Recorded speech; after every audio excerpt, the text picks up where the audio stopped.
Pinagtatawanan ng kapatid ko ang pagiging mag-isa ko. Nasaan ang asawa at mga anak mo? Tanong niya.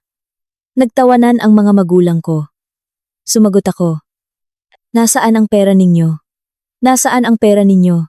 Ako ang nagtataguyod sa inyo sa loob ng maraming taon. Napawi ang tawanan. Nang gabing iyon, pinutol ko ang tanikalang nakakagapos sa aking leeg. Si Clarissa Santos ay pumasok sa bahay. Sinalubong agad siya ng matapang na amoy ng lavender air freshener. Halo-halo sa mahinang amoy ng lumang karpet na bihirang linisin. Ang sala ay katulad pa rin ng nakaraang linggo at mga nakaraang linggo. Isang Italian leather sofa na nagsisimula nang magbitak-bitak ang balat, isang nakasabit na kristal na chandelier, na 2 bombilya na ang pundido at hindi pa napapalitan, at mga hanay ng mga larawan ng nakaraan na nagpapakita ng karangyaan ng kanilang pamilya. Ang larawan ng pagtatapos ni Clarissa ay nasa pinakamaliit na sulok, natatakpan ng malaking frame ng larawan ni Bella na nagpo-pose na parang modelo sa Paris isang biyahe. Na syempre ay binayaran ni Clarissa.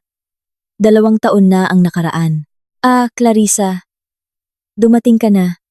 Narinig ang boses ng kanyang ina mula sa sala.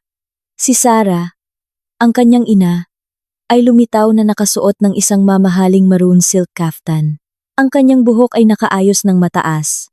Ang kanyang makeup ay makapal, na parang pupunta siya sa kasalan. Ngunit nasa bahay lang siya. Sa kanyang mga daliri, ay may mga singsing na may malalaking batong kumikinang. Dahan-dahan nang tumango si Clarissa. Nagmano sa kanyang ina, nang may paggalang, ngunit walang init. Opo ma, traffic sa expressway. O sige, magpalit ka muna ng damit. Malapit na ang hapunan. Handa na. Nagluto si Aling Nena ng Wagyu beef caldereta, na paborito ni Papa. Imported pa yang Wagyu na karne, sabi ng ina nang may pagmamayabang, na para bang nakalimutan niya na ang pera para bilhin ang karne ng Wagyu ay galing sa padala ni Clarissa kamakalawa. Tumango lang si Clarissa at umakyat sa kanyang silid sa ikalawang palapag. Ang kanyang silid ay pareho pa rin, malinis at malamig. Inilapag niya ang kanyang office bag. Pinalitan ang kanyang damit pang opisina ng mas komportabling damit pang bahay, ngunit disente pa rin. Binasa niya ang kanyang mukha sa lababo, tinitigan ang refleksyon ng kanyang sarili sa salamin. Kaya mo yan, Clarissa. 2 araw lang. Uuwi ka rin ng linggo ng gabi. Bulong niya sa sarili. Kalahating oras ang lumipas. Bumaba siya sa silid kainan. Ang mesang kainan na gawa sa Nara ay maayos ng nakalatag. Mga porselanang plato na may gintong gilid ang mga bakas ng nakaraang karangyaan ay nakalagay na. Sa gitna ng mesa ay inihain ang iba't ibang mamahaling pagkain. Wagyu beef caldereta, piniritong manok, asparagus crab soup, at iba pang putahe. Hindi ito ordinaryong hapunan ng pamilya. Ito ay isang piging sa pagdurusa ng pitaka ni Clarissa. Si Papa Eduardo ay nakaupo na sa dulo ng mesa sa kabisera. Nakasuot siya ng magarang silk na barong. Kahit kumakain lang sa bahay, ang kanyang kulubot na mukha ay may bakas pa rin ng pagiging matatag ng isang dating opisyal. Ngunit ang kanyang mga mata ay nagpakita ng pagkabahala na sinubukan niyang itago sa pamamagitan ng pagmamataas. Si Bella ay nakaupo sa kanang bahagi ng ama. Ang kanyang mga mata ay nakapako sa screen ng pinakabagong serye ng iPhone sa kanyang kamay. Ang kanyang mga hinlalaki ay mabilis na pumipindot sa screen. Hindi man lang siya lumingon nang hilahin ni Clarissa ang upuan sa harap niya. Kain na. Habang mainit pa. Utos ng ina habang nagsasandok ng kanin sa plato ng ama. Tahimik ang hapunan. Tanging tunog lamang ng kutsara at tinidor na nagbabanggaan sa porselanang plato ang naririnig. Lalo pang lumakas ang ulan sa labas, lumikha ng isang malungkot na tunog sa likuran. Kanina, dumalo ako sa isang lansyon ng mga alta sa The Peninsula, Manila. Binuksan ni Sarah ang usapan, sinira ang katahimikan sa isang paksa na kinasusuklaman ni Clarissa. Si Tita Baby iyon. Nagpapakita ng bago niyang Hermes bag. Sabi niya, regalo daw mula sa kanyang manugang na negosyante sa minahan. Pero alam ko, super fake iyon. Paano naman bibilhan ng tunay? Mahirap din ang negosyo niya. Bahagyang tumawa ang ina, isang tawa na puno ng paghamak. Umubo si Papa at sumagot. Tungkol sa minahan, tinawagan ko si Mr. Santos kanina. Sabi niya, malapit na raw lumabas ang permit sa pagmimina sa Mindanao. Kung magkakaroon iyon, babaha tayo ng pera muli. Kailangan lang ni Papa ng kaunting puhunan para sa pampadulas sa burokrasya. Siguro mga 50,000. Sulyap niya kay Clarissa. Isang banayad ngunit malinaw na senyales. Nagkunwari si Clarissa na hindi nakarinig. Abala siya sa paghiwa ng karne sa kanyang plato. Kahit nawalan na siya ng gana sa pagkain kanina pa, alam niyang ang proyekto na pinag-uusapan ng kanyang ama ay pangarap lang. 5 taon nang pinag-uusapan ng kanyang ama ang tungkol sa proyektong ito at iyon. Ngunit wala ni isa ang natupad. Ang perang ibinibigay ni Clarissa para sa puhunan ay laging nawawala. Nang walang bakas, hindi niya alam kung naubos sa pagsusugal, pambayad sa lumang utang, o simpleng naloko lang ng mga pekeng kasosyo sa negosyo ng kanyang ama. Ate, bakit late ang transfer nitong buwan? Biglang nagsalita si Bella. Nakatingin pa rin sa screen ng kanyang cellphone. Gusto ko sanang mag-check out ng mga binili ko sa Sephora kahapon. Na-decline ang card ko. Nakakahiya. Tinitigan ako ng cashier. Bahagyang nilapag ni Clarissa ang baso ng tubig. Hindi ba't noong nakaraang linggo lang ay binayaran mo ang credit card bill mo na 20,000, Bella? Paano naman naubos na naman ang ayong 2,000 limit mo? Napangisi si Bella. Sa wakas ay ibinaba ang kanyang cellphone at tiningnan ang kanyang kapatid na may paghamak. Nako ate, noong nakaraang buwan iyon. Bagong buwan na ngayon. Marami akong kailangan. Kailangan kong mag-endorse. Kailangan kong mag-treatment sa beauty clinic para maging glowing, hindi katulad mo, Ate Clarissa. Maputla ang mukha dahil sa kakatrabaho. Bella, teka, sabi ng ina, ngunit hindi galit ang kanyang tono. Parang ipinagtatanggol niya si Bella. Public figure ang kapatid mo, hindi ba? Natural lang na kailangan niya ng extra na pangangalaga. Huwag kang maging madamot sa sarili mong kapatid. Isa pa, malaki naman ang suweldo mo. Para saan pa kung itatambak mo lang? Hindi mo naman madadala iyan sa libingan. Naramdaman ni Clarissa ang paninikip ng kanyang dibdib. Inay, nagtatrabaho ako ng husto mula umaga hanggang gabi. Hindi naman galing sa langit ang perang iyon. Kailangan ko ring mag-ipon para sa aking kinabukasan. Anong kinabukasan? Mabilis na putol ni Bella. Tumataas ang kanyang boses, nakakarindi sa tainga.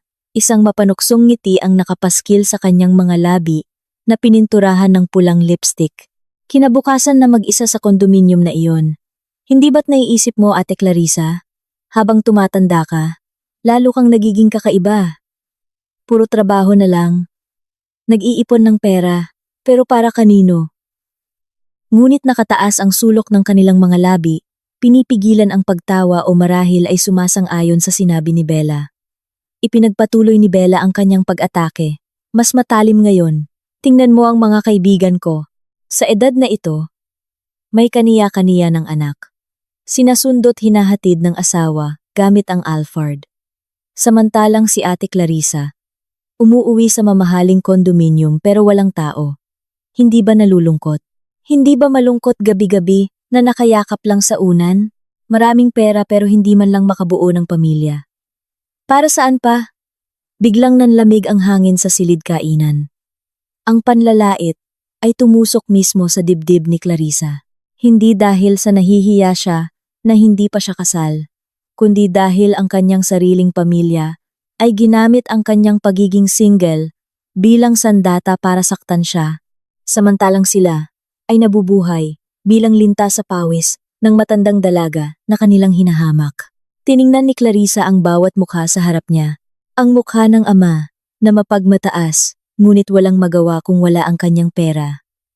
Ang mukha ng ina na uhaw sa respeto at nabubuhay sa ilusyon. At ang mukha ni Bella, ang kapatid na pinag-aral niya hanggang sa makapagtapos ng kolehiyo, na ngayon ay tinitingnan siya ng may pandidiri. Tinatamasa nila ang pagkain na binayaran niya. Nakatira sila sa bahay na binabayaran niya ang kuryente. Suot nila ang mga damit na binili niya. Ngunit sa kanilang mga mata, si Clarissa ay isang walking ATM lang, na nabigo na maging perpektong babae. Naramdaman ni Clarissa ang panginginig ng kanyang kamay. Hindi dahil sa takot, kundi dahil sa galit na matagal niyang kinimkim ay umabot na sa sukdulan. Ang nararamdaman niya lang ay init ng apoy na naglalagablab sa kanyang dibdib, nagpipilit sumabog palabas. Hindi nagtagal ang katahimikan na nilikha matapos ang matatalim na salita ni Bella. Naghintay si Clarissa. Marahil may kaunting pagtatanggol mula sa kanyang mga magulang. Marahil ay kakatukin ng kanyang ama ang mesa at sisihin si Bella sa pagiging bastos sa kanyang kapatid na siyang nagtataguyod ng pamilya sa loob ng mahabang panahon. O marahil ay sasabihin ng kanyang ina na ang kasal ay hindi ang tanging batayan ng kaligayahan ng isang babae. Ngunit ang pag-asang iyon ay gumuho. Katulad ng kanyang puso noon, sa halip na pagtatanggol, ang narinig ay isang mapang-uyam na tawa. Tinakpan ng ina ang kanyang bibig ng linen napkin, bahagyang tumatawa, na para bang si Bella ay kakagaling lang magbiro ng pinaka-nakakatawa sa mundo. Sumama rin ang kanyang ama sa pagngiti, umiiling habang muling nagsasandok ng sabaw. Ang kanilang tawa ay hindi tawa ng kaligayahan, kundi tawa ng pagsang-ayon. Tawa na nagpapatunay na si Clarissa ay talagang kaawa-awa. Tama nga ang sinabi ng kapatid mo, Clarissa, sabi ng ina matapos humupa ang kanyang tawa. Nakatingin ang kanyang mga mata kay Clarissa, nang may tingin na mahirap basahin, halo-halo sa pagkaawa at paghamak. Nahihiya ako na makipagkita sa mga kaibigan, lahat sila abala sa pagpapakita ng mga larawan ng apo. Nagpapakita ng matandang dalaga na adik sa trabaho. Huwag kang masyadong mataas ang standard bilang babae. Takot ang mga lalaki sa babaeng masyadong matalino at dominante. Ibaba mo ng kaunti ang iyong pamantayan. Basta mayroong gustong magpakasal sa iyo. Oo. Dagdag ng ama, habang punong-puno ang bibig ng pagkain. Huwag mong hayaang maging permanenteng matandang dalaga. Nakakahiya sa kapitbahay. Malaki ang bahay na ito. Pero parang malungkot kung walang umiiyak na sanggol. Kailangan ko rin ng tagapagmana. Si Bella ay hindi pa handa magpakasal. Gusto pa niyang tamasahin ang kanyang kabataan. Dapat ikaw ang magbigay ng halimbawa. Nandilim ang paningin ni Clarissa. Naramdaman niya ang init na kumakalat. Mula sa kanyang mga paa, pataas sa kanyang ulo. Nag-init ang kanyang mga tainga. Ang tunog ng malakas na ulan sa labas ay tila nawala, napalitan ng tunog ng kanyang sariling tibok ng puso na bumibilis na parang tambol ng giyera. Sa loob ng maraming taon, ay nilunok niya ang lahat ng ito. Nilunok niya ang mga panlalait alang-alang sa pagmamahal. Nilunok niya ang pagod alang-alang sa responsibilidad. Ngunit ngayong gabi, ang kanyang limitasyon ay nalabag. Hindi lang nila hinihingi ang kanyang pera, kundi tinatapakan din nila ang kanyang dignidad sa mismong mesa ng kainan na binili ang pagkain sa pawis ni Clarissa. Ang kanang kamay ni Clarissa, na may hawak na mabigat na metal na kutsara, ay nanginginig ng husto. Sa isang mabilis at marahas na paggalaw, ibinagsak niya ang kutsara sa porselanang plato. Klang! Ang malakas na tunog ay sumira sa tawa ng kanyang mga magulang. Nabitak ang porselanang plato. Lumipad ang sabaw ng kaldereta sa malinis na puting mantel. Nagulat ang kanyang ina. Halos matapon ang baso ng kanyang inumin. Nanlaki ang mga mata ni Bella. At nalaglag ang kanyang cellphone sa kanyang kandungan. Huminto ang kanyang ama sa pagnguya. Nanlaki ang kanyang mga mata. Sa pagtingin sa kanyang panganay na anak na babae, na dati masunurin. Tumayo si Clarissa. Natumba ng marahas ang mabigat na upuang nara sa likod niya. Kumalampag sa marmol na sahig. Mabilis siyang huminga, nanlalaki ang kanyang mga mata, habang tinitigan ang bawat mukha na sumisipsip ng kanyang buhay. Clarissa! Maging magalang ka naman! Bakit mo ibinagsak ang kutsara? Sigaw ng ama. Sinubukang ibalik ang kanyang nasirang dignidad. Nag-uusap ang mga magulang. Hindi ka nakikinig kundi nagagalit. Nagsasalita? Nanginginig ang boses ni Clarissa. Sino ang nanlalait? Bulong ng ina. Namula ang kanyang mukha dahil sa gulat at galit. Pinapayuhan ka lang namin. Totoo namang mag-isa ka. Wala kang asawa.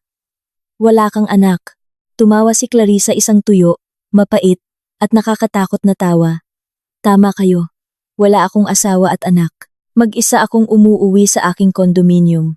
Mag-isa akong natutulog. Mag-isa akong gumigising. Tiningnan niya si Bella sa mga mata. Napaatras sa takot si Bella. Hindi pa niya nakita ang kanyang kapatid na galit na galit. Ngunit sumandal si Clarissa. Inilagay ang kanyang dalawang kamay sa mesa ng hapagkainan, na punong-puno ng mamahaling pagkain. Nasaan ang pera ninyo? Katahimikan. Ang tanong ay nakabitin sa hangin na parang espada, na handang pumutol sa leeg. Nagbago ang kulay ng mukha ni Eduardo. Namutla. Mariing nakasara ang bibig ni Sarah. Tinatanong ko, nasaan ang pera ninyo? Ulit ni Clarissa. Tumataas ang kanyang boses ng isang oktaba. Itinuro niya ang plato sa harap ng kanyang ama. Ang wagyu na karne, na masarap na kinakain mo, Papa. Sino ang bumili? Ako. Alam mo ba ang presyo? Alabang 2,000 bawat kilo. May labang 2,000 ka ba sa iyong pitaka ngayon? Wala, hindi ba? Lumipat ang kanyang hintuturo kay Bella. Ang Honda HR-V na nakapark sa harap na ginagamit mong panglibot sa Metro Manila para magyabang sa Instagram. Sino ang nagbayad ng monthly amortization? Noong nakaraang buwan. Ako. Sino ang nagbayad ng serbisyo? Ako.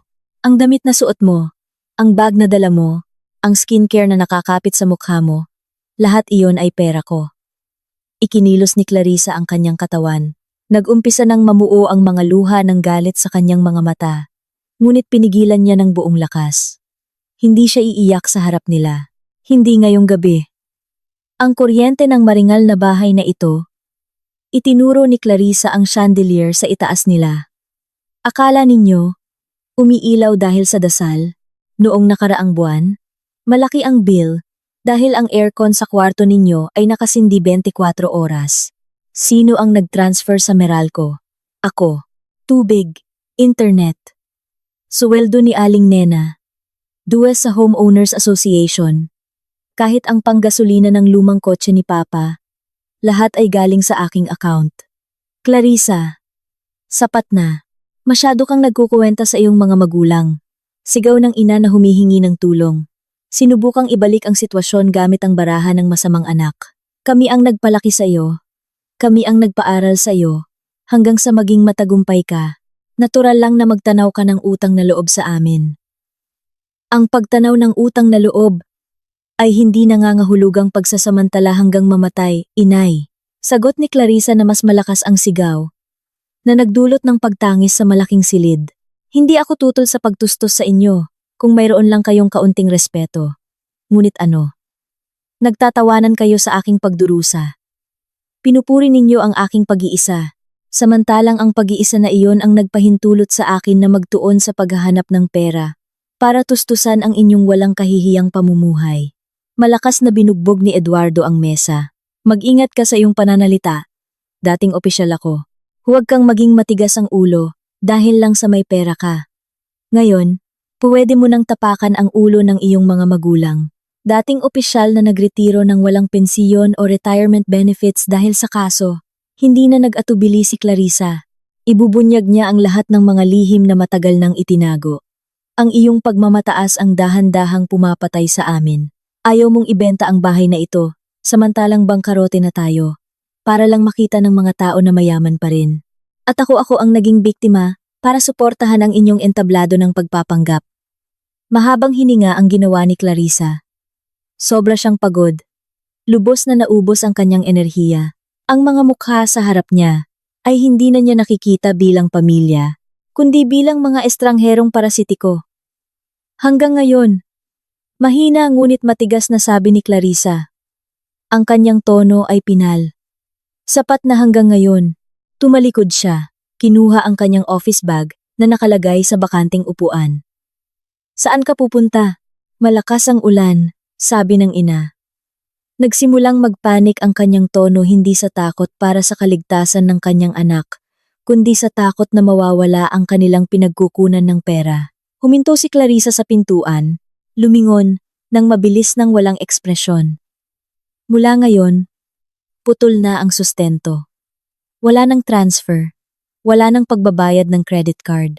Maghanap kayo ng sarili ninyong pagkain. Ibenta ninyo ang inyong mga branded na gamit. O lamunin nyo na lang ang inyong pagmamataas. Wala akong pakialam. Clarissa, huwag kang maging baliw. Kailangan ni Bella ng allowance. Kailangan ni Papa ng gamot. Sigaw ni Eduardo. Hindi sumagot si Clarissa. Binuksan niya ng malawak ang pangunahing pinto. Malakas na hangin at tilamsik ng ulan ang agad na pumasok. At binasa ang marmol na sahig. Nang walang payong, tumakbo si Clarissa sa bagyo, patungo sa kanyang kotse.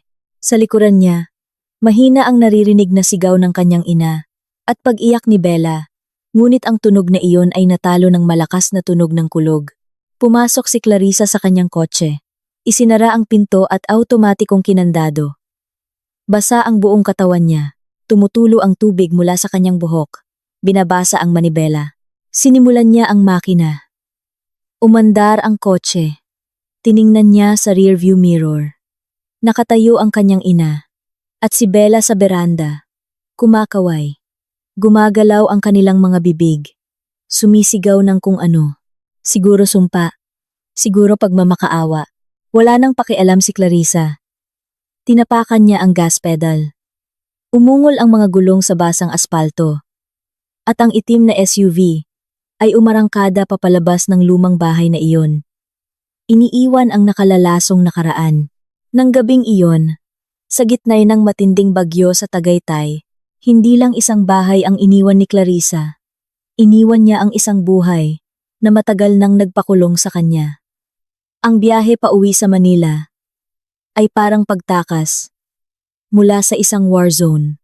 Mabilis na nagmamaneho si Clarissa, lampas sa normal na bilis sa madulas na highway.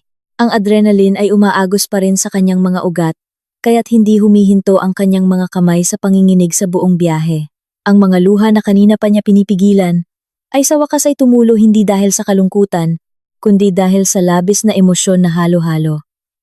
Galit, pagkabigo, ngunit higit sa lahat, ginhawa may kakaibang gaan sa kanyang dibdib, na para bang isang malaking bato, na matagal nang nakadiin sa kanyang baga ay inalis lang.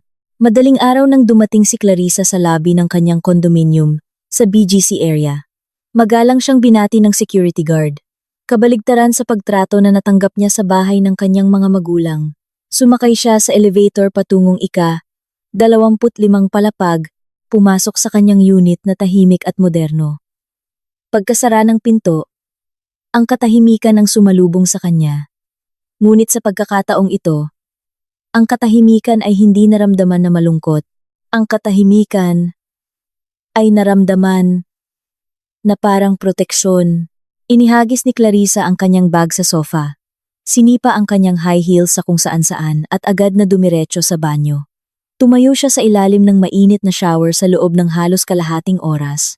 Hinayaan ang tubig na hugasan ang mga natitirang amoy ng lumang bahay.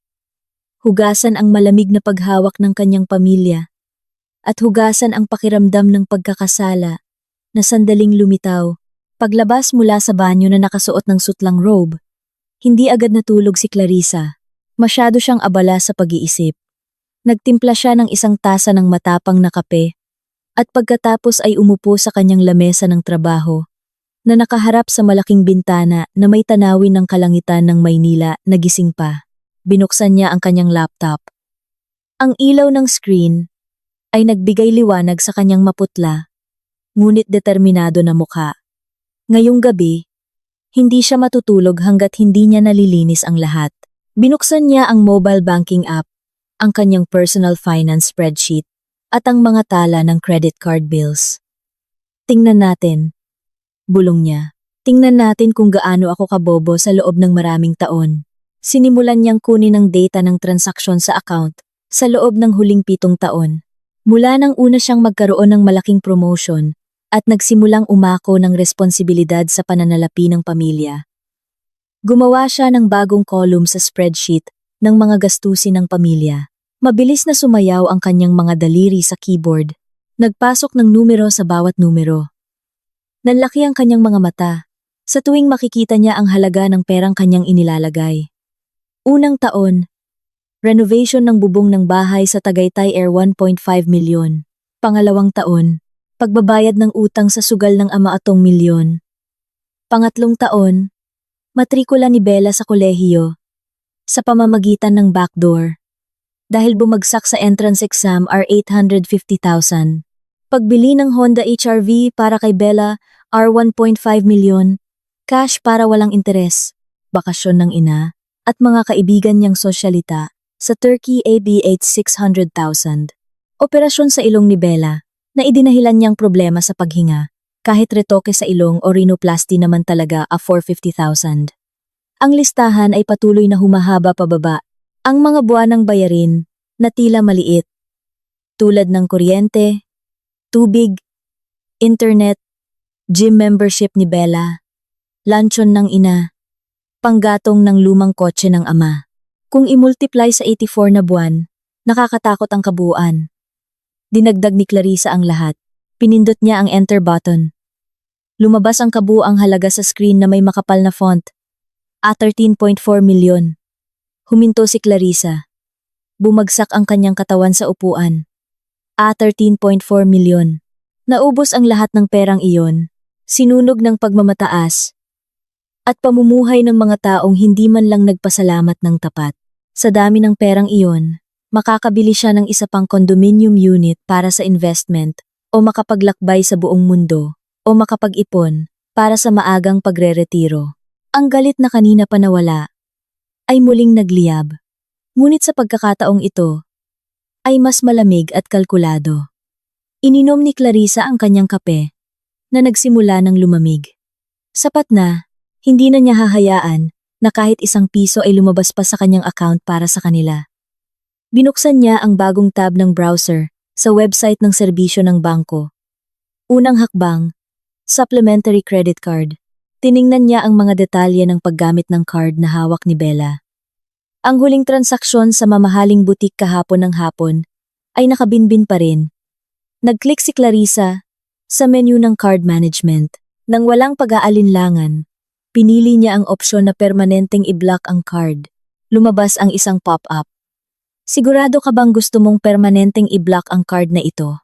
Lubos akong sigurado. Bulong ni Clarissa habang pinindot ang yes button. Pangalawang hakbang, ang mga utility bill ng bahay sa Tagaytay. Sa loob ng maraming taon, lahat ng bayarin sa Meralco, Maynilad, at PLDT ng bahay sa Tagaytay ay automatikong nabawas sa account ni Clarissa. Kinansila niya ang auto-debit para sa Meralco, Maynilad, at PLDT. Sa susunod na buwan, kung hindi sila magbabayad ng mag-isa, ang bahay ay magiging madilim at matutuyo. Hayaan silang maranasan kung paano mabuhay ng walang subsidyo. Hayaan ang ama na matuto magsindi ng kandila at ang ina na matuto mag-igib ng tubig kung mayroon pa ring tubig sa balon. Pangatlong hakbang, health insurance. Nagbabayad si Clarissa ng premium para sa VIP suite coverage ng private health insurance para sa kanyang mga magulang at kay Bella. Tinawagan niya ang 24-hour call center ng insurance. Magandang gabi, Clarissa po ito. Gusto kong ibaba ang plan ng insurance para sa 3 pulis ng aking mga miyembro ng pamilya. Parang nalilito ang boses ng operator sa kabilang linya. Sige po, Miss Clarissa. Anong plan po ang gusto ninyong ibaba? Kanselahin ang mga dagdag na pulis. Iwanan lang ang PhilHealth na covered na ng gobyerno. Itigil ang pagdebit ng private premium simula ngayong buwan. Pasensya na po, ma'am, kung kakanselahin po. Kapag may claim po sa ospital, hindi na po kayang i-cover ang VIP room. Hindi bale, malamig na sagot ni Clarissa. Maaari silang magpa-ospital sa charity ward, katulad ng ibang ordinaryong tao. Matapos ibaba ang telepono, naramdaman ni Clarissa na bahagyang nanginginig ang kanyang mga kamay. Ito ay isang matinding hakbang. Ang iwan ang kanyang mga magulang. Nang walang private insurance ay tila malupit. Ngunit naalala ni Clarissa ang sinabi ng kanyang ina kanina.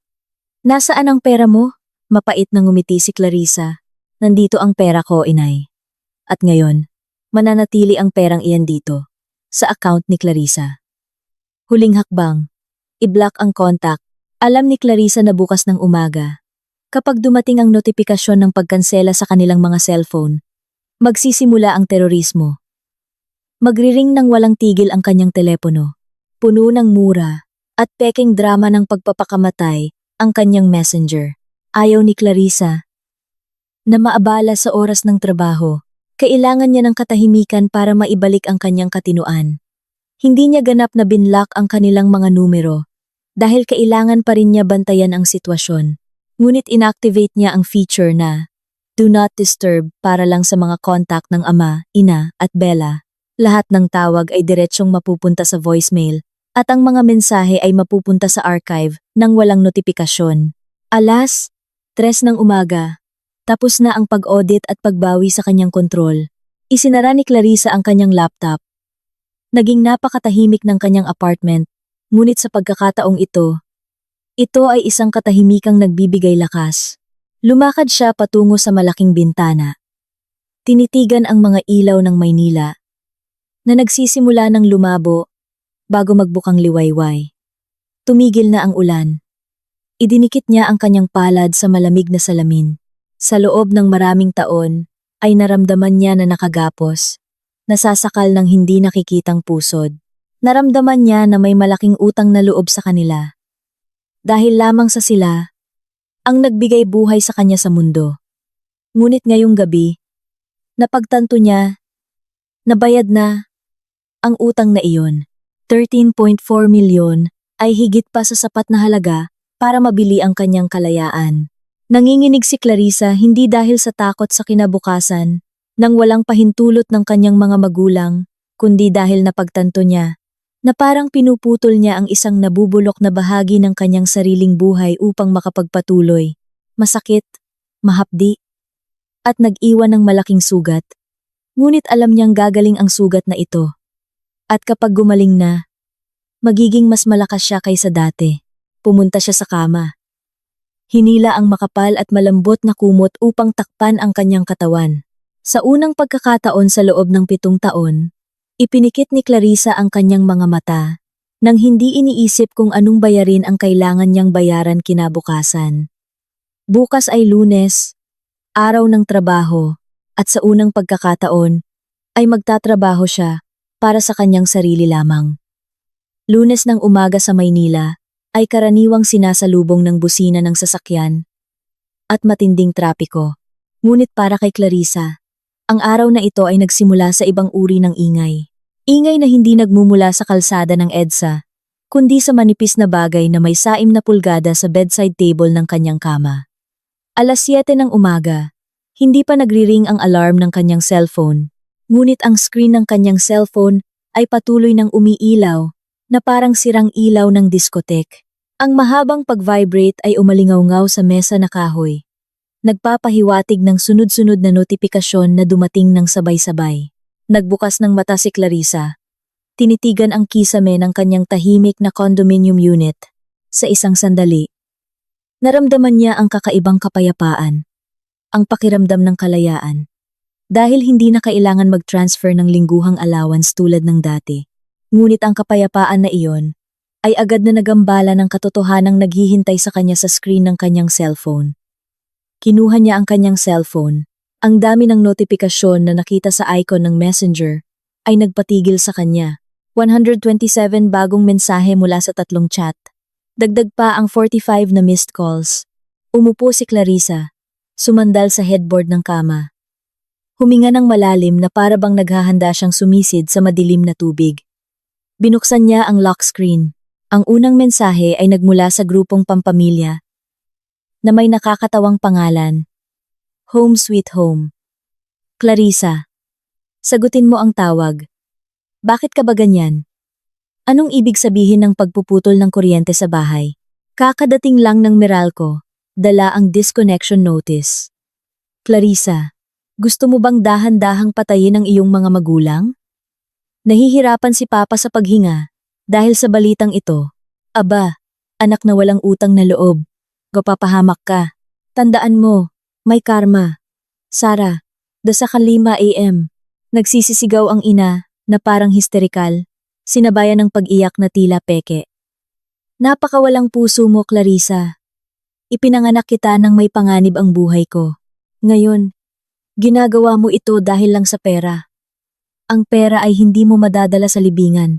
Ibalik mo ang kuryente ngayon, o isusumpa ko na hindi magiging mapayapa ang iyong buhay. Pinakinggan ni Clarissa ang voice message na iyon, nang walang ekspresyon. Dati, ang salitang walang hiya at sumpa ng kanyang ina ay ang mga sandatang makapagpaluhod sa kanya, iiyak at magmamakaawa ng tawad. Ngunit ngayong umaga, ang mga salitang iyon ay tila walang laman. Tanging eko lamang ng manipulasyon na luma na. Hindi siya nakaramdam ng pagkakasala. Naramdaman niya na nanonood lang siya ng isang telenovela na may masamang acting. Lumipat siya sa personal message mula kay Bella. Ate Clarissa, bakit na-decline ang credit card ko? Ate Clarissa, nandito ako sa Starbucks kasama ang mga kaibigan kong influencer. Nakakahiya. Grabe. Kape lang na 190. Transaction failed. Tinitigan ako ng cashier na parang isa akong scammer. Ate Clarissa, ibalik mo ulit ang limit. Kailangan kong bumili ng outfit para sa endorsement mamayang hapon. Mahalaga ang kliyente na ito. Kung hindi ako makapag-endorse, masisira ang karir ko dahil sa iyo. Ate Clarissa, ang sama mo talaga. Swear, dahil lang sa walang asawa, wag mong guluhin ang buhay ng ibang tao. Naiinggit ka ba sa akin dahil masaya ako? Bahagyang ngumiti si Clarissa nang mabasa ang huling mensahe. Diyos ko, anong inggit? Tanong niya sa sarili. Inggit sa ano? Sa iyong kamangmangan na ipinapakita ang mamahaling kape, ngunit wala kang ni isang sentimos na pambayad? Sa huli, mensahe mula sa ama.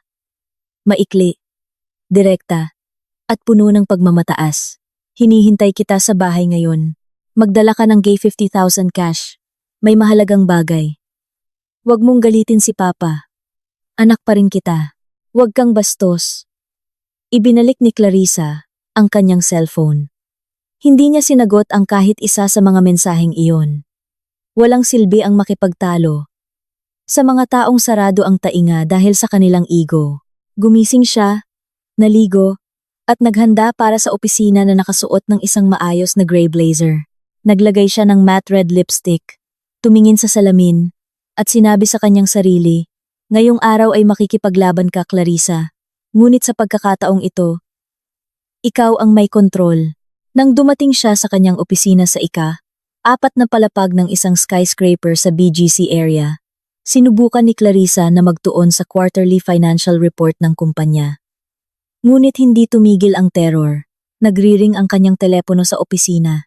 Sinabi ng receptionist sa lobby na may isang babaeng may edad na nagpakilalang kanyang ina ang tumawag sa opisina at galit na galit sa staff.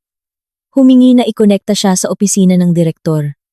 Hinimas ni Clarissa ang sentido. Nagsisimula ng atakehin ng kanyang ina ang kanyang propesyonal na larangan.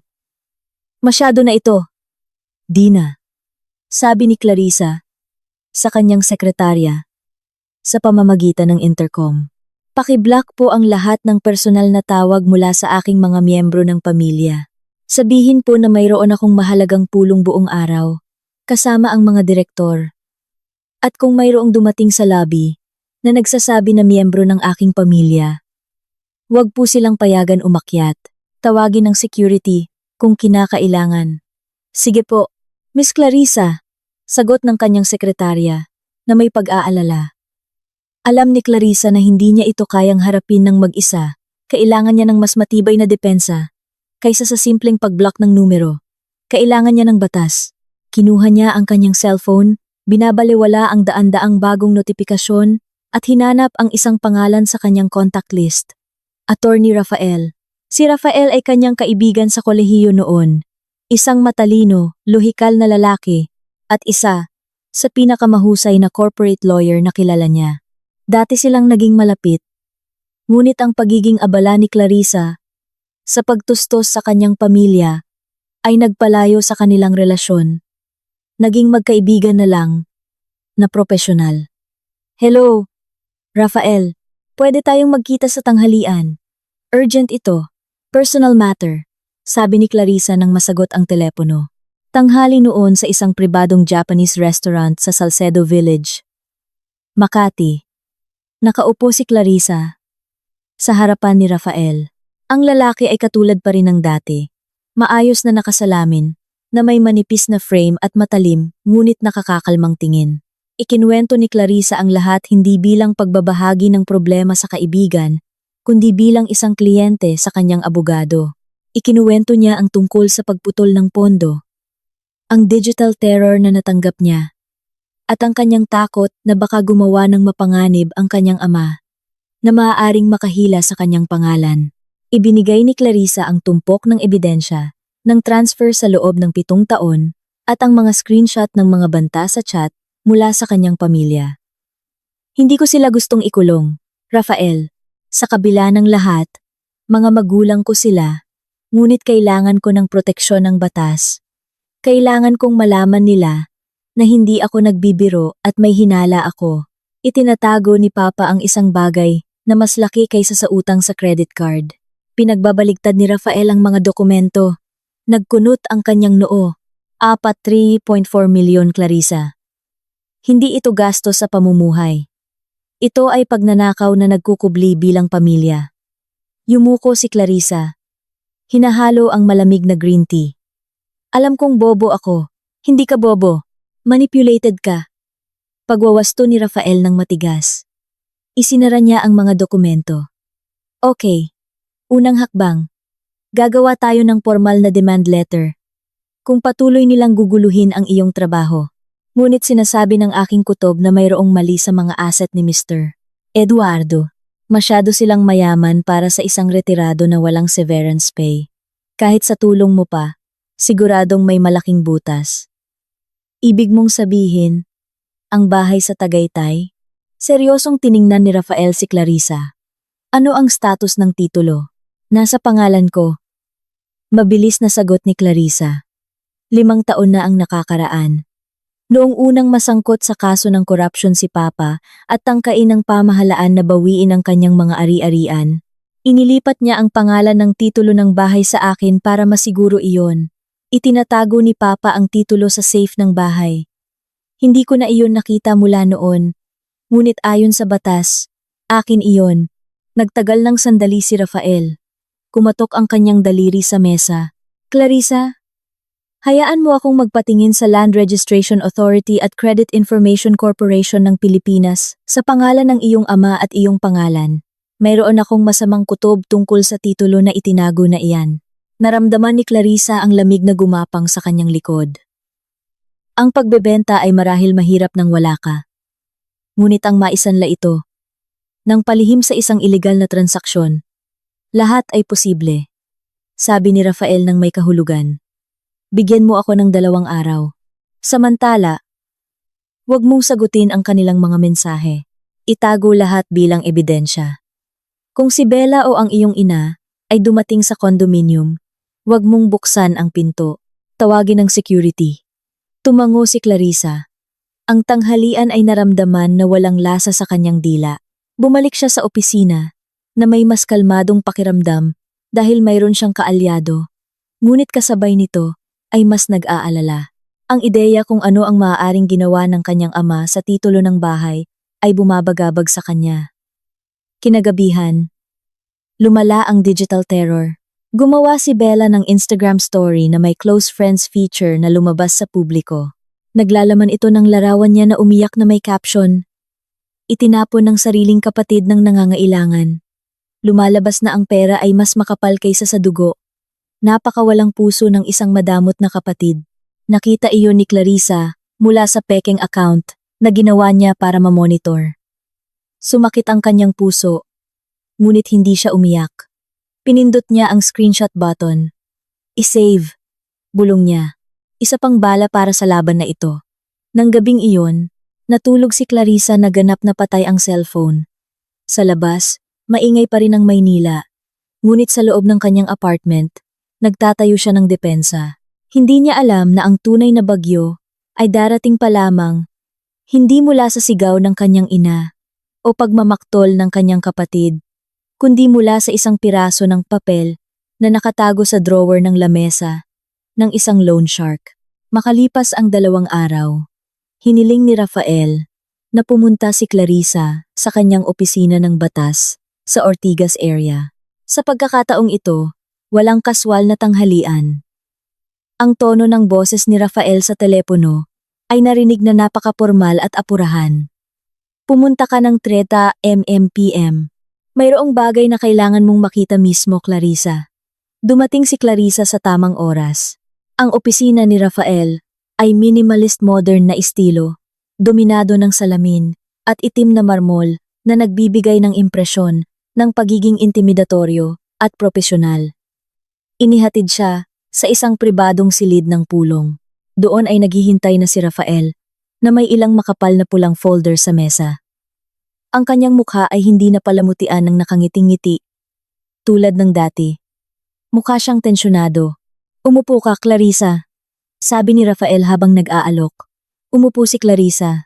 Mabilis na bumibilis ang tibok ng kanyang puso. Ano ang resulta? Mayroon pa bang ibang utang si Papa? Mahabang buntong hininga ang ginawa ni Rafael, at pagkatapos ay inabot ang isang malabong photocopy na dokumento, ngunit nababasa pa rin. Nagsagawa ako ng paghahanap ng asset at credit checking. Ang magandang balita, malinis ang pangalan mo sa mga opisyal na bangko. Walang overdue na credit sa pangalan ni Clarissa Santos sa mga government bank o malalaking pribadong bangko. Huminga si Clarissa nang maluwag. Salamat sa Diyos. Kaya, ano ang problema? Narito ang problema. Itinuro ni Rafael ang pulang folder. Mayroon akong koneksyon sa mga notaryo at sa shadow banking o non-formal lenders. Dahil naghinala ako sa pamumuhay ng iyong ama na patuloy na maluho kahit na pinutol mo na ang budget. Humingi ako ng tulong sa aking kaibigan na suriin sa kanilang network. Binuksan ni Rafael ang folder.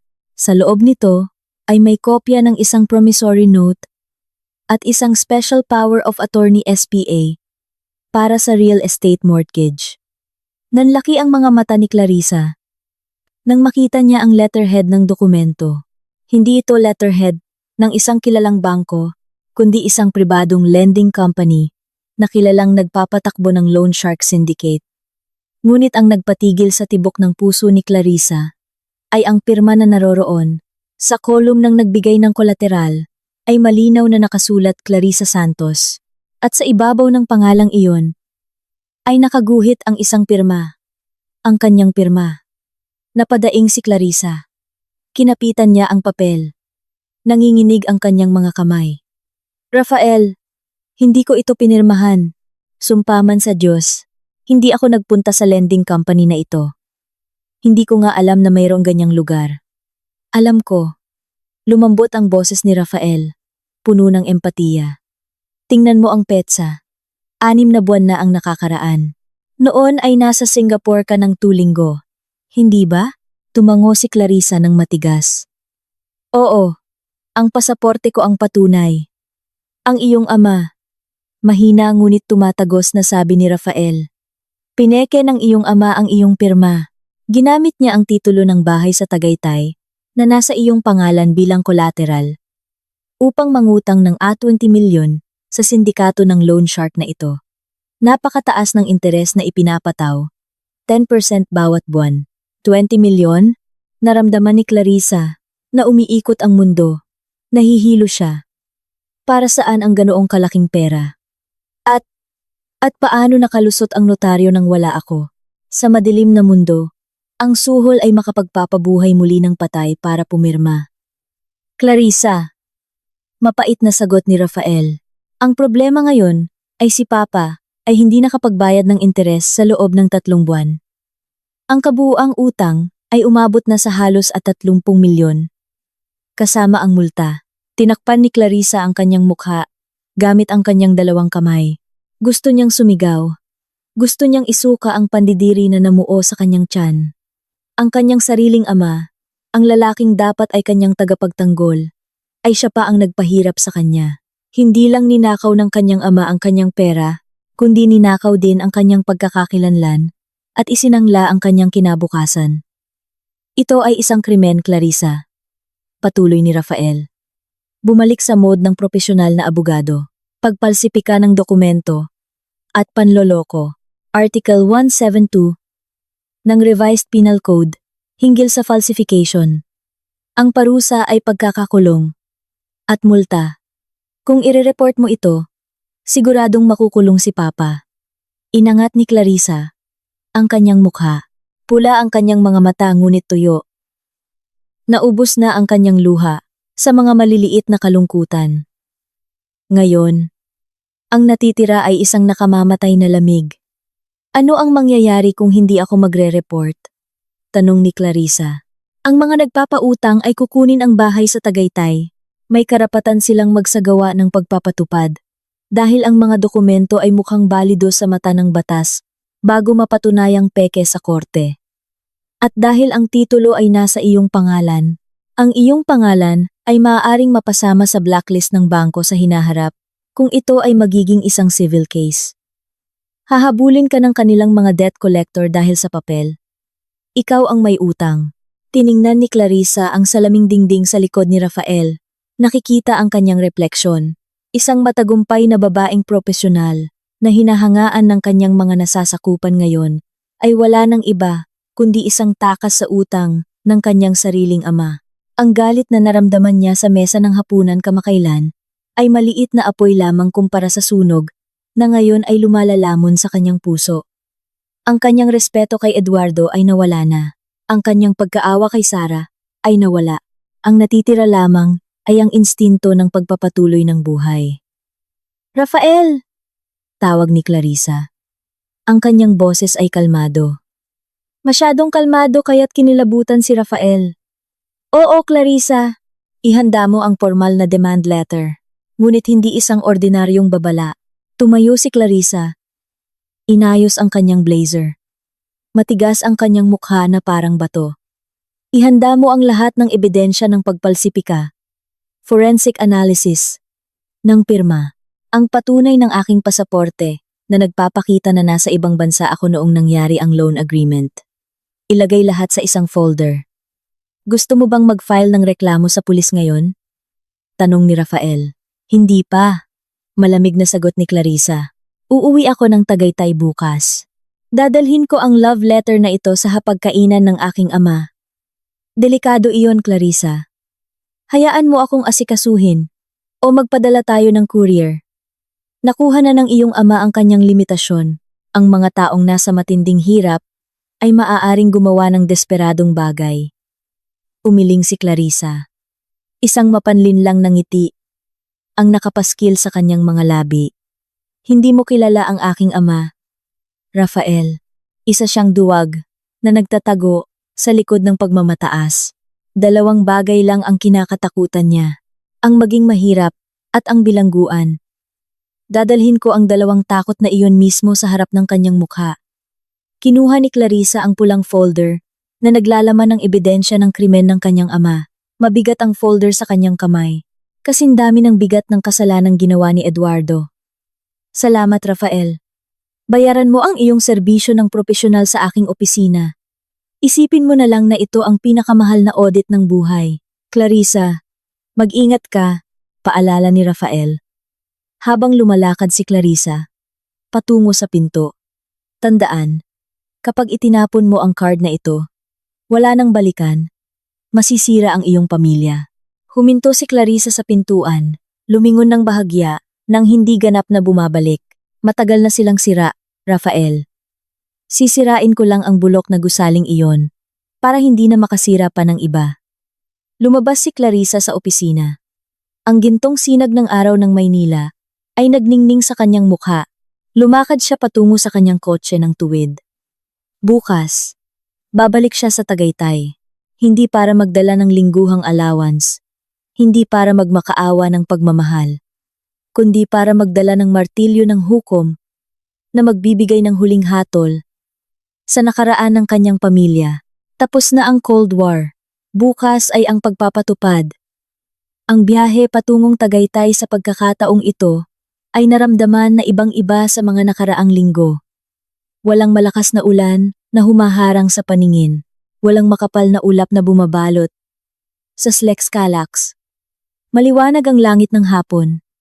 Naglalabas ng bahagyang pulang orange na kulay sa kanluran na dahan-dahan lumulubog. Nagmamaneho si Clarissa nang may matatag na bilis, sinabayan ng mga klasikong musika mula sa audio system ng kanyang kotse. Sa upuan ng pasahero sa tabi niya, ay nakahiga ang isang makapal na pulang folder. Ang patay na bagay na iyon ngayon, ang pinakamahalagang pasahero. Isang susi na magbubukas ng kahon ni Pandora na matagal nang itinago ng kanyang ama. Hindi naramdaman ni Clarissa ang kaba. Nawala na ang kaba. Napalitan ng malamig at nakamamatay na katahimikan na parang ibabaw ng lawa na nagyelo sa taglamig. Hindi na siya ang batang babae na naghahangad ng validasyon ng kanyang mga magulang. Siya ay isang tagapagtupad na dumating na may hatol. Nagsimulang umakyat ang kanyang kotse sa itaas na bahagi ng Tagaytay. Karaniwan sa ganitong oras, ang mga ilaw ng hardin mula sa mga mararangyang bahay sa lugar na iyon ay nakasindi na, lumilikha ng isang mainit at eksklusibong kapaligiran. Ngunit nang papalapit ang kotse ni Clarissa sa gate ng kanyang bahay noong bata pa siya, ang tanawing sumalubong sa kanya ay kadiliman. Ang bahay ay parang isang walang lamang gusali na iniwan ng mga naninirahan. Walang ilaw sa hardin na nakasindi. Ang mga malalaking bintana, na karaniwang nagbibigay ng dilaw na ilaw ngayon, ay madilim na madilim. Mukhang walang lamang mga mata na nakatitig sa kalye. Tanging mahinang liwanag lamang ng buwan ang nagpapailaw sa harapan ng kolonyal na gusali na nagkakaliskis ang pintura. Pinindot ni Clarissa ang busina ng isang beses. Walang paggalaw. Mula sa automatikong gate, syempre, pinutol na niya ang kuryente. 3 araw na ang nakaraan. Kailangan niyang bumaba mula sa kotse. Itulak ang mabigat na bakal na gate na kinakalawang na gamit ang kanyang sariling mga kamay. Ang tunog ng mga bisagra na malakas na umuungol ay sumira sa katahimikan ng gabi. Narinig na parang isang hiyaw ng sakit mula sa lumang bahay na iyon. Matapos iparada ang kotse, lumakad si Clarissa patungo sa pangunahing pinto. Mayroon pa siyang ekstrang susi. Sa isang ikot ng susi, bumukas ang pinto. Ang amoy ng sinindihang kandila na halo-halo sa amoy ng sinindihang katol ay agad na sumalubong sa kanyang ilong. Binuksan ni Clarissa ang flashlight ng kanyang cellphone, itinutok sa sala. Ang tanawin sa harap niya ay lubhang nakakaawa at nakakatawa. Sa sala, nakaupo ang 3 tao na matagal nang tinutustusan niya ang buhay. Nagkumpul-kumpul sila sa paligid ng isang malaking kandila sa ibabaw ng coffee table. Pinapaypaya ng kanyang ina ang sarili gamit ang isang abaniko na yari sa kawayan. Isang murang bagay na hindi niya alam kung saan nakuha. Kumikinang ang kanyang mukha dahil sa pawis dahil patay na ang aircon. Nakaupo si Bella na nakabaluktot sa sofa, nakatingin sa kanyang cellphone na malabo ang screen na may nakakunot na mukha, marahil ay nagtitipid ng natitirang baterya. Nakaupo si Papa ng tahimik, nakatingin sa apoy ng kandila ng walang ekspresyon, na parang nagdadalamhati sa pagbagsak ng kanyang kaharian. Ang ilaw ng flashlight ni Clarissa ay nagpagulat sa kanila. Napapikit sila dahil sa silaw.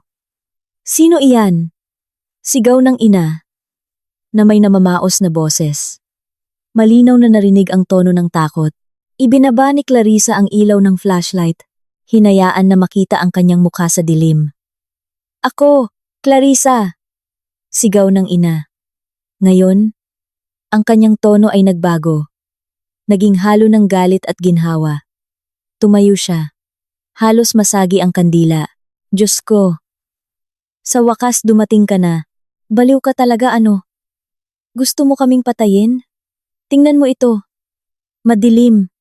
Mainit. Ubos na ang tubig sa tangke simula kanina. Hindi kami makaligo. Lahat ng pagkain sa ref ay bulok. Sumagot si Bella. Ang kanyang boses ay narinig na barado na parang umiyak. Ate Clarissa, ang sama mo talaga. Swear. Ubos na ang power bank ko. Hindi ako makapag-update ng content. Pinagpapawisan ako. Maraming lamok. Ate, gusto mo kaming pahirapan hanggang mamatay? Hindi sinagot ni Clarissa ang pagmamaktol. Pumasok siya. Nagkalampagan ang kanyang high heels sa marmol na sahig. Isang matatag at nakakatakot na ritmo. Hindi siya dumating para ayusin ang sirang fuse. Dumating siya para pasabugin ang huling bomba. Umupo. Maikling utos ni Clarissa. Anong umupo? Sigaw ni Eduardo. Ang kanyang pagkamay-ari, bilang patriarka, ay naapektuhan. Tumayo siya at itinuro ang mukha ni Clarissa, gamit ang nanginginig na hintuturo. I-on mo muna ang kuryente. Bayaran mo ang bills ngayon. Ayaw ni Papa makipag-usap sa dilim na parang mahihirap na tao. Umupo. Papa. Ulit ni Clarissa. Hindi tumataas ang kanyang boses. Ngunit may presyon na nagpakilabot. Inilagay niya ang pulang folder sa mesa, sa tabi ng kandila na nakasindi. Ang tunog ng pagbagsak ng folder ay narinig na mabigat. Oh, gusto mo bang pag-usapan natin ito sa istasyon ng pulis? Tumahimik si Eduardo. Nakapako ang kanyang mga mata sa pulang folder. Ang kanyang instinto bilang isang dating manlalaro sa maruruming negosyo ay nagpaalam sa kanya na ang folder na iyon ay hindi naglalaman ng ordinaryong bayarin. Dahan-dahan siyang umupo muli. Ang kanyang mukha, na kaninay namula dahil sa galit, ay ngayon ay namutla sa ilalim ng nanginginig na liwanag ng kandila. Ang kanyang ina, at si Bella, na nakaramdam ng matinding pagbabago sa kapaligiran, mula sa pag-uugali ng ama, ay tahimik din. Umupo silang muli ng may pag-aalinlangan. Ano iyon? Tanong ng ina. Sumisipol ang kanyang boses. Dahan-dahang binuksan ni Clarissa ang folder. Inilabas niya ang mga photocopy ng promissory note at ang special power of attorney SPA na may mga importanteng bahagi na may dilaw na highlighter. 20 milyon. Malamig na sabi ni Clarissa. Idagdag pa ang interes at multa. Ngayon ay halos 30 milyon. Pigil hininga si Eduardo. Hindi niya kayang tignan si Clarissa. Tinitigan niya ang sahig. Dinudurog ang kanyang mga tuhod. Cavite Tagaytay Lending Investors. Magandang pangalan para sa isang loan shark syndicate, hindi ba? Nagpatuloy si Clarissa. Ang kanyang mga mata ay matalim na nakatingin sa ulo ng kanyang ama. Nasa pangalan ko ang titulo ng bahay na ito. Pag-aari ni Clarissa Santos. Ngunit kakaiba. 6 na buwan na.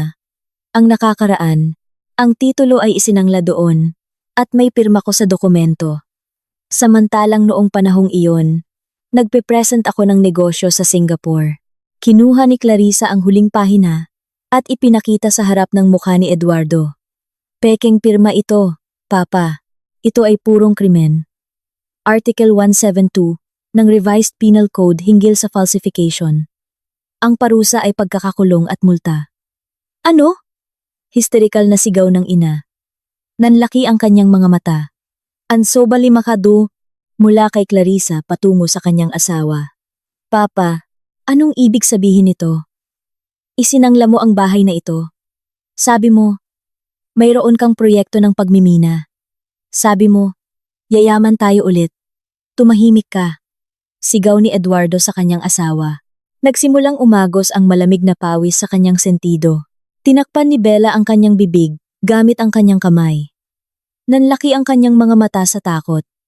Kaya, wala tayong pera? May utang tayong 30 milyon?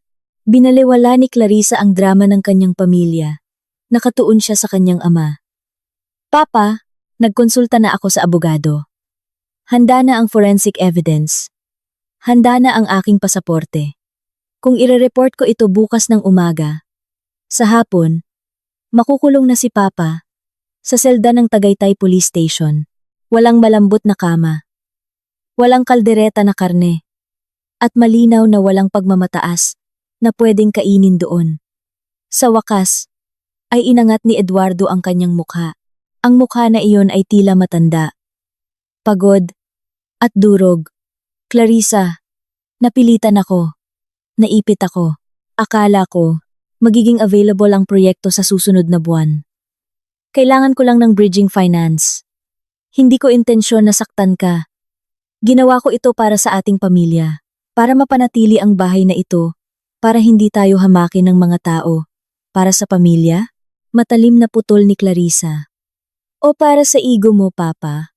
Isinangla mo ang pangalan ko.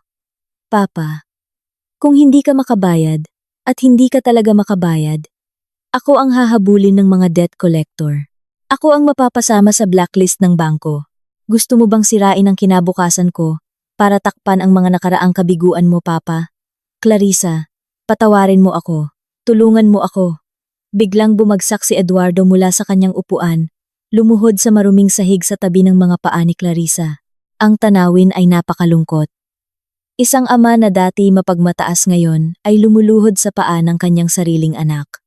Huwag mo akong i-report sa pulis. Hindi ko kaya kung makukulong ako. Matanda na ako, Clarissa. Maawa ka sa akin. Nagsimulang umiyak ang ina na humahagulgol. Clarissa, huwag mong ikulong ang iyong ama. Ang sama mo. Siya ang iyong ama. Tiningnan ni Clarissa ang kanyang ama. Nang walang awa, naging bato na ang kanyang puso. Ang mga luha ng buwaya na ito ay hindi na epektibo. Umurong siya ng isang hakbang. Nagpapanatili ng distansya. Tumayo ka, Papa. Huwag mong dagdagan ang kahihiyan. Malamig na sabi ni Clarissa. Tumingala si Eduardo.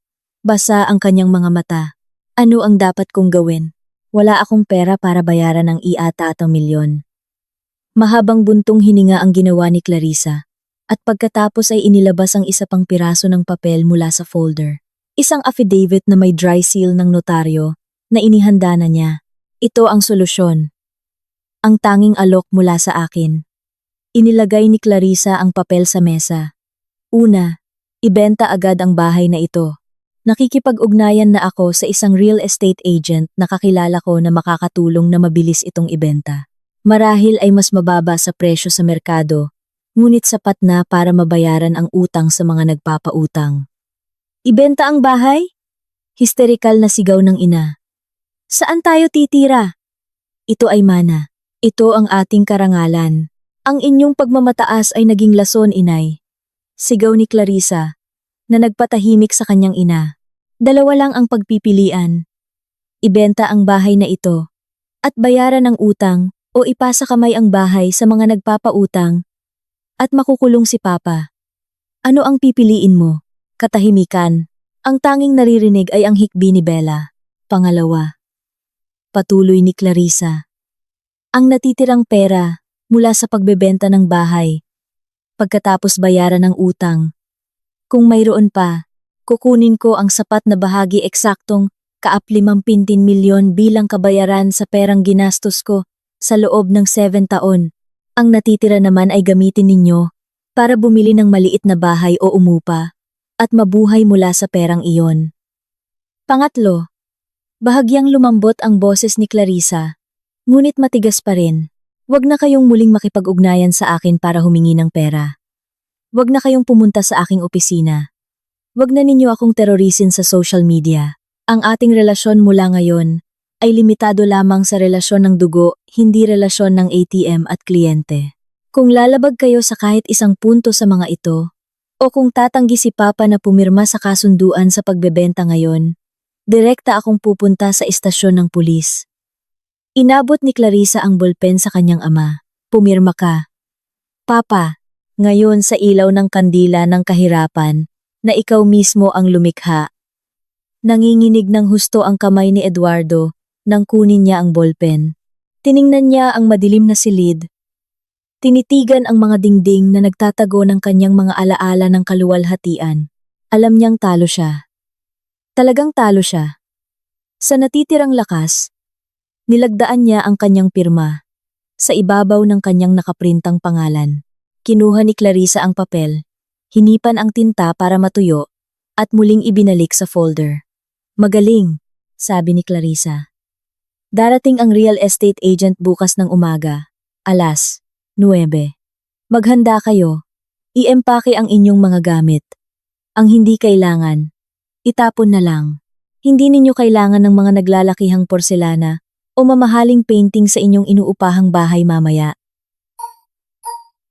Tumalikod si Clarissa, lumakad patungo sa pinto. Clarissa! Mahina na tawag ni Bella. Ate Clarissa, saan tayo pupunta? Ano ang kakainin natin ngayong gabi? Huminto sandali si Clarissa. ngunit hindi lumingon. May kandila sa mesa, hindi ba? Kainin ninyo ang inyong pagmamataas hanggang sa mabusog kayo. Magandang gabi. Lumabas si Clarissa sa bahay na iyon. Iniiwan sila sa tunay na kadiliman.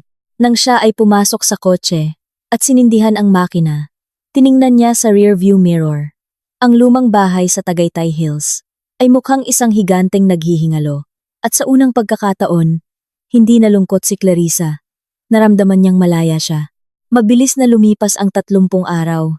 Kasintulin ng pagkalagas ng mga tuyong dahon sa tag-araw, ang malaking bahay sa Tagaytay ay sa wakas ay nabenta. Hindi sa kamanghamanghang presyo na laging ipinagmamalaki ng ina, kundi sa presyo ng desperasyon. Binili ito ng isang negosyanteng textile. Sa halagang 48 milyon. Iyon ay matapos ang mahabang negosasyon dahil sa kondisyon ng gusali na nangangailangan ng maraming renovation. Mula sa 48 milyon, halos 30 milyon ay agad na napunta sa sindikato ng loan shark upang tubusin ang orihinal na titulo at bayaran ang nakakasakal na multa. Mahigpit na binantayan ni Rafael, ang abogado ni Clarissa, ang proseso upang matiyak na wala ng butas sa batas na maaaring makasira sa kanyang kliyente sa hinaharap. Ayon sa kasunduan, kinuha ni Clarissa ang alang 15 milyon mula sa natitirang benta. Hindi iyon sapat upang masakop ang lahat ng kanyang mental at material na pagkalugi sa loob ng maraming taon. Ngunit sapat iyon upang mabigyan siya ng pakiramdam ng hustisya. Ang natitira na lamang, matapos ibawas ang mga buwis sa gobyerno, capital gains tax, at komisyon sa ahente, ay humigit kumulang 1.2 milyon na ibinigay sa kanyang pamilya. Isang maliit na halaga para sa pamilyang nakasanayan ang marangyang pamumuhay at mabilis na maglalaho kung hindi nila babaguhin ang kanilang gawi. Ang araw ng paglipat ay isang malungkot na araw. Walang mamahaling truck ng paglipat. 2 inupahang truck lamang ang nagdala ng mga natitirang gamit nila. Hindi dumating si Clarissa para tumulong. Nagpadala siya ng assistant mula sa opisina ng real estate agent para bantayan ang turnover ng susi. Lumipat ang pamilya ni Eduardo sa isang inuupahang bahay sa labas ng Tagaytay City, malayo sa lamig at karangyaan ng itaas na Tagaytay. Ang bahay ay may 3 maliliit na silid-tulugan, isang banyo na katabi ng kusina, at walang malawak na bakuran. Sa lugar na iyon, naghihiyawan ang mga kapitbahay mula sa likod ng mabababang bakod at naririnig ang ingay ng mga motorsiklo sa bawat sandali. Malakas na tumama ang katotohanan sa kanila. Si Eduardo, ang dating opisyal, ay gumugugol na ngayon ng kanyang mga araw na nakaupo sa makipot na beranda ng inuupahang bahay. Wala nang koneksyon sa negosyo. Wala nang tawag mula sa mga kasamahan na nangangako ng proyekto. Kasama lang niya ang murang sigarilyo dahil hindi na niya kayang bumili ng imported na sigarilyo. At ang tingin ng mga kapitbahay, nakakaiba ang pagtingin sa matandang lalaki na laging nakasuot ng lukot na lumang polo, kahit nakaupo lang na nakatulala. Ang kanyang ego ay nawasak, mas masama pa sa plato na dati binasag ni Clarissa. Ang kanyang ina, si Sarah, ay nakaranas ng pinakamatinding culture shock. Sinubukan niyang sumali sa mga pagtitipon ng mga kapitbahay sa kanilang bagong komunidad. Ngunit agad na umatras nang malaman niyang ang mga pagtitipon ay daan-daang piso lamang, hindi daan-daang milyon. Wala nang high tea sa mga 5-star hotel. Ang kanyang gawain ngayon ay ang tawaran ang presyo ng gulay sa naglalako ng gulay para sa ilang pisong bawas. Isang kasanayan sa pagpapatuloy ng buhay na napilitan niyang matutunan sa kanyang pagtanda. Karamihan sa kanyang mga branded na bag ay nabenta na sa mga second-hand website upang mabuhay. Dahil ang natitirang 1.2 milyon ay mabilis na nauubos sa pambayad ng renta, mga lumang utang na hindi nakasulat sa dokumento, at pang-araw-araw na gastusin. Walang pensiyon si Eduardo. At napagtanto nila na ang daloy ng pera mula kay Clarissa ay tuluyan ng natigil. At si Bella. Marahil ang kapalaran ni Bella, ang pinakakahindik-hindik, nang walang credit card ng kanyang ate. Walang allowance mula sa kanyang mga magulang, at walang sapat na kasanayan sa trabaho. Siya ay bumagsak sa lupa. Hindi mapapakain ang pagiging influencer para makabili ng kahit isang sakong bigas. Unti-unting iniiwan siya ng kanyang mga follower sa Instagram dahil hindi na siya nagpo-post ng mga content ng karangyaan. Napilitan si Bella na mag-apply ng trabaho. Dose-dosenang aplikasyon ang tinanggihan dahil wala siyang karanasan. Sa huli, tinanggap siya bilang isang sales lady ng isang lokal na brand ng kosmetiko. Sa isang mall, sa labas ng lungsod, kailangan niyang tumayo ng 8 oras sa isang araw, nakasuot ng high heels, nag-aalok ng pulbos at lipstick sa mga dumadaan na customer. Isang hapon, habang nagbibigay ng mga brochure, nakita ni Bella ang isang grupo ng mga kabataang babae. Nakasing edad niya na naglalakad ng may mamahaling shopping bags. Tumatawa ng malakas, masakit ang kanyang puso. Dati, siya ay sila. Dati, siya ang pinaglilingkuran, hindi naglilingkod. Ang kanyang mga paa na paltos at pagod ay nagiging pang-araw-araw na paalala ng kanyang katangahan sa pagsasayang ng pagkakataong ibinigay sa kanya ni Clarissa. Madalas siyang umiiyak sa banyo ng empleyado, nagdadalamhati sa kanyang kapalaran. Ngunit ang pag-iyak na iyon ay hindi nagbabago sa katotohanan na isang oras lang ang kanyang break at kailangan niyang bumalik sa pagngiti ng peke sa mga customer. Samantala, ilang dosenang kilometro ang layo mula sa Tagaytay, natuklasan ni Clarissa ang isang bagay na matagal nang nawawala sa kanyang buhay. Nang hapong iyon, sa balkonahin ng kanyang kondominium sa Ika, 25 palapag, malinis ang langit ng Maynila matapos ang ulan. Nakaupo si Clarissa sa isang komportableng upuan na yari sa rattan, nakasuot ng maluwag na kaswal na damit. Sa kanyang kamay ay may isang tasa ng mainit na chamomile tea na may banayad na singaw. Walang laptop na nakabukas, walang tumutunog na telepono na naghahabol ng utang. Kakauwi lang niya mula sa gym at dumaan sa bookstore at bumili ng 3 nobela na matagal na niyang gustong basahin, ngunit hindi kailanman nagkaroon ng pagkakataon. Mamayang gabi, plano niyang magluto ng pasta para sa kanyang sarili habang nanonood ng kanyang paboritong Netflix series nang walang abala.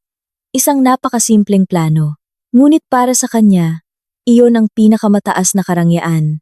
Tinitigan niya ang tanawin ng lungsod, ang mga matatayog na gusali, ang mga ilaw sa kalsada na nagsisimula ng sumindi na parang dagat ng mga liwanag. Naalala niya ang kanyang pamilya sa Tagaytay. Alam niyang nagdurusa sila. Alam niyang nahihirapan silang umangkop. May kaunting paninikip sa kanyang dibdib. Natitirang habag bilang tao. Ngunit agad niyang inalis iyon. Ang kanilang pagdurusa ay bunga ng kanilang sariling mga pagpipilian. Binigyan na sila ni Clarissa ng pagkakataon at tinustusan ang kanilang karangyaan sa loob ng 7 taon. Ngunit pinili nilang sirain ang sarili nilang buhay. Ngayon, kailangan nilang matutong mangisda nang walang laman ang kamay. Ito ay isang aralin sa buhay na huli na. Ngunit kailangan, humigop si Clarissa ng kanyang tsaa. Dati, tinutukso siya ni Bella. Nasaan ang asawa at mga anak mo? Oh, oo. Wala ka pala. Dati, tumatawa ang kanyang mga magulang at nagtatanong, nasaan ang pera mo? Ngayon, masayang masasagot ni Clarissa ang tanong na iyon, asawa at mga anak. Marahil balang araw, kasama ng tamang lalaki na magmamahal sa akin. Kung ano ako. Hindi dahil sa aking pera. Ngunit sa ngayon, mayroon ako ng aking sarili na buo at ang aking pera. Tinitigan ni Clarissa ang kanyang refleksyon sa salamin ng bintana. Ang aking pera ay nasa aking account, ligtas, lumalago para sa aking kinabukasan. At ang pinakamahalaga, hindi na ginagamit ang aking pera para bumili ng lason. Ang hapagkainan sa kanyang kondominium ay tahimik ng gabing iyon. Walang tunog ng pekeng tawa. Walang kalampagan ng mga kutsara na puno ng pagpapanggap. Ngunit sa katahimikan na iyon, narinig ni Clarissa ang pinakamagandang tunog. Ang tunog ng kalayaan. Ipinikit niya ang kanyang mata. Hinayaan ang hangin ng gabi na haplusin ang kanyang mukha. Hindi na siya nakaramdam ng pagiging mahirap. Dahil mag-isa, naramdaman niyang mayaman siya.